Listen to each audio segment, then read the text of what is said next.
Bonjour à toutes mes petites écailles. Aujourd'hui une vidéo un peu particulière puisque je change d'art. Voilà, j'ai décidé de m'essayer à la customisation de poupées. Voilà, on ne sait pas trop pourquoi. J'ai vu beaucoup en fait d'amis pratiquer et sur YouTube forcément aussi d'autres gens qui m'ont beaucoup inspirée. Et je me suis dit pourquoi pas? Pourquoi pas moi? Donc effectivement en plus en ce moment c'est la saison des brocantes. Ça m'arrangeait bien puisque quand on s'essaye à un nouvel art, on n'a pas envie de dépenser trop d'argent, on n'a pas envie de se dire bon je vais essayer et finalement je continuerai jamais. Donc du coup j'ai fait quelques tests. Là c'est la première vidéo que je vous offre avec justement un peu d'explication et là où je peux vraiment commencer à être fière de moi sur ce que je fais. Donc voilà. J'ai donc trouvé en brocante pour 3 € une Spectra Wandergeist. J'espère que je le prononce bien parce que je suis très fan des poupées Monster High, je les trouve vraiment très belles. Mais je ne regarde pas du tout le dessin animé associé, donc j'ai encore du mal à connaître tous leurs noms. Mais je pense qu'avec ce nouveau passe-temps, ça va venir.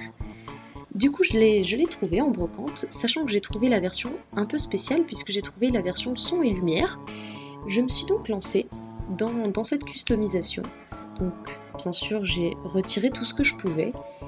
Et puis, j'ai commencé à me lancer là-dedans sans trop savoir ce que je voulais faire. Je me disais, je vais être inspirée sur le moment et voir ce que ça donne.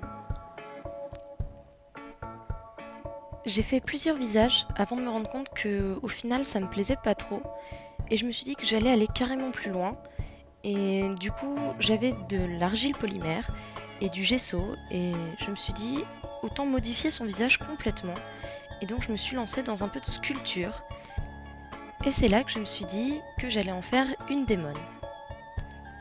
J'ai donc terminé le visage avec de l'acrylique, j'ai fait un dégradé sur les cornes du violet au rose, puis j'ai terminé les yeux, et enfin pour un peu de relief, j'ai rajouté des fossiles sur la poupée.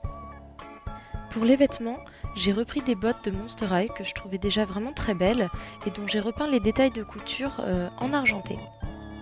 Pour la jupe, c'est une robe de Monster High que j'ai redécoupée pour ne garder que le bas et dont j'ai retiré aussi une partie qui était rose que j'ai coupée au niveau de la couture parce que la couleur de ce détail ne m'intéressait pas.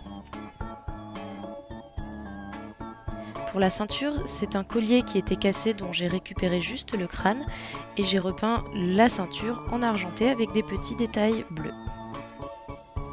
Les bras sont faits en acrylique noir recouvert d'un vernis transparent pour lui donner un aspect de latex. Le buste est fait en peinture acrylique noire puis recouverte de paillettes bleues et roses pour donner un peu de relief et rappeler la ceinture. Enfin, les cheveux n'ont pas été refaits, ils ont juste été brossés et lissés car ils étaient déjà très bien conservés.